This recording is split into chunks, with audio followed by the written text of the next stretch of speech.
2026 সালে আপনি যে কোনো একটা মাছ চাষ করার সিদ্ধান্ত নিয়েছেন। এখন এই মাছ চাষের জন্য আপনাকে কি করতে হবে? পোনা সংগ্রহ করতে হবে।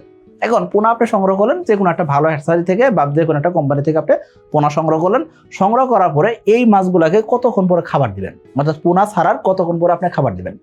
এখন বাংলাদেশে যে চাষযোগ্য মাছ আছে, যে কোনো মাছের ক্ষেত্রে বলবো, বাংলাদেশে যত ধরনের মাছ আছে সকল মাছ চাষের ক্ষেত্রে আপনি যেই পোনাগুলো সংগ্রহ করবেন সেই পোনা ছাড়ার কতক্ষণ পর আপনাকে খাবার দিতে হবে সেই জিনিসটা জানা খুবই জরুরি। আপনি একজন নতুন খামারি, এক্ষেত্রে আপনার কাছে এই জিনিসটা আপনার জন্য জানা খুবই জরুরি। যদি আপনি অভিজ্ঞ খামারি হয়ে থাকেন, পুরাতন খামারি হয়ে থাকেন, সেক্ষেত্রে হয়তো আপনি অলরেডি জানেন। কিন্তু আবার এমন হতে পারে আপনি স্পেসিফিক কোনো একটা মাছ চাষ করছেন এতদিন, আপনি নতুন একটা মাছ চাষ করতে চান, সেই মাছ ছাড়ার কতক্ষণ পরে খাবার দিতে হয় সেটা হয়তো আপনি জানেন না। তো চলুন সেই সম্পর্কে জানার চেষ্টা করি। দেখুন 2026 সালের এসে তেলাপের পোনা ডেলিভারি শুরু হবে আর কয়েকদিন পর থেকে।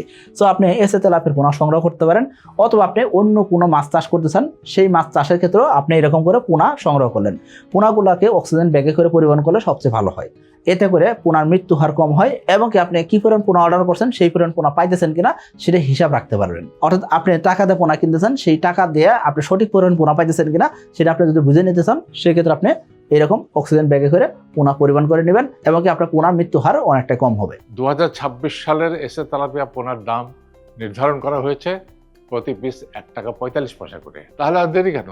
আজই এসে তেলাপিয়া পোনার অর্ডার করুন এবং প্রায় 0% মৃত্যু হারে পোনা ডেলিভারি গ্রহণ করুন।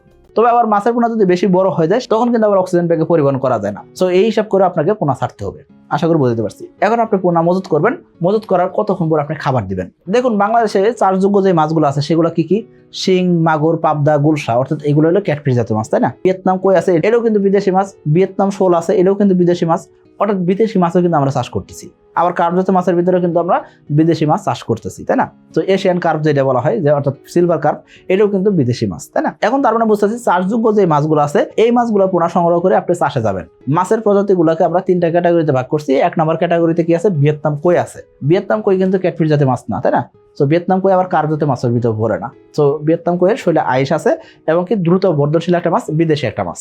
তো এই ভিয়েতনাম কইটাকে আমরা আলাদা করছি। দেশি মাগুর, এটা একদম অরিজিনাল হলুদ কালারের যে দেশি মাগুর, এই দেশি মাগুর ক্যাটফিশ প্রজাতির মাছ, তাই না? সো এই ক্যাটফিশ জাতীয় মাছের ভিতরে দেশি মাগুরটাকে আমরা একটু আলাদা করছি। এর বাইরে অন্যান্য যে সকল মাছ আছে, অর্থাৎ ক্যাটফিশ জাতীয় মাছ বলেন, অন্যান্য যে কোনো মাছ বলেন, সকল মাছ, অর্থাৎ তেলাপি বলেন, পাঙ্গাস বলেন, কার্প জাতীয় মাছের ভিতরে সিলভার কার্প, রুই, মৃগেল, গ্রাস কার্প থেকে শুরু করে যে কোনো মাছ বলেন না কেন, যে কোনো মাছের পোনা আপনি সংগ্রহ করছেন, এগুলো সকল মাছ আলাদা করছি। তার মানে চাষযোগ্য যে মাছগুলো আছে সেগুলোকে আমরা 3টা ভাগে ভাগ করছি। 1 নম্বর ভাগে রাখছি আমরা সকল কার্প জাতীয় মাছ। এর ভিতর থেকে আবার 2টা মাছটা একটু আলাদা করে নিয়ে আসছি। একটা হলো ক্যাটফিশ জাতীয় মাছ, সেটা কি মাগুর মাছ, আর একটা হলো কি ভিয়েতনাম কই, দ্রুত বর্ধনশীল একটা মাছ।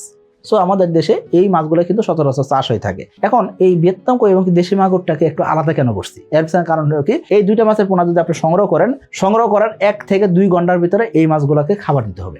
অবশ্যই মাছ ছাড়ার আগে আপনাকে প্রাকৃতিক খাবার তৈরি করে নিতে হবে, এটা বাধ্যতামূলক। এর পাশাপাশি এই ভিয়েতনাম কই এবং মাগুর মাছের পোনা সংগ্রহ করছেন, সংগ্রহ করে চাষে দিচ্ছেন, অর্থাৎ পোনা আপনি পুকুরে মজুত করছেন, মজুত করার 1 থেকে 2 ঘন্টার ভিতরে এই মাছটা খাবার দিতে হবে। সেটা আপনি রাতে পোনা ছাড়েন, দিনে ছাড়েন, যখনই ছাড়েন না কেন, এই মাছগুলো পরিবহনের পর আপনাকে খাবার দিতে হবে। এখন আপনি বলতেন ভাই কেন? ভিয়েতনাম কই মাছের পোনা আপনি পরিবহন করার পরে যদি খাবার না দেন, সেক্ষেত্রে একটা মাছ আর একটা মাছের লেজ কামড়াকামড়ি করে, এটা একটা বড় সমস্যা। সো আপনাকে অবশ্যই খাবার দিতে হবে। এই ভিয়েতনাম কই আপনি অক্সিজেন ব্যাগে পরিবহন করতে পারেন, আবার ড্রামে করে পরিবহন করতে পারেন। অনেক খামার আছেন ভিয়েতনাম কই পরিবহনের সময় ড্রামে পরিবহন করেন এবং কি তারা কি করে থাকেন, মুড়ি ছিটাইতে নিয়ে যান। তারা এক জায়গা থেকে আরেক জায়গায় যখন মাছগুলোকে নিয়ে যান তখন কি করে থাকেন, এখানে ড্রামের ভিতরে অক্সিজেন সিলিন্ডার দিয়ে অক্সিজেন দিয়ে আছেন, পাশাপাশি কি করতেছেন, এদেরকে মাঝে মাঝে খাবার দিয়ে আছেন, মুড়ি দিয়ে আছেন। এই মুড়িটা কিন্তু তারা খাইতে থাকে, অর্থাৎ ব্যস্ত থাকে, তখন কিন্তু এরা লেস কামড়াকামড়ি করে না। আবার আপনি যদি পরিমাণ মতো পোনা দিয়ে অক্সিজেন ব্যাগে করে পোনা পরিবহন করেন, সেক্ষেত্রে কিন্তু পরিবহন করা যায়, এতে করে কোনো খাবার দিতে হবে না।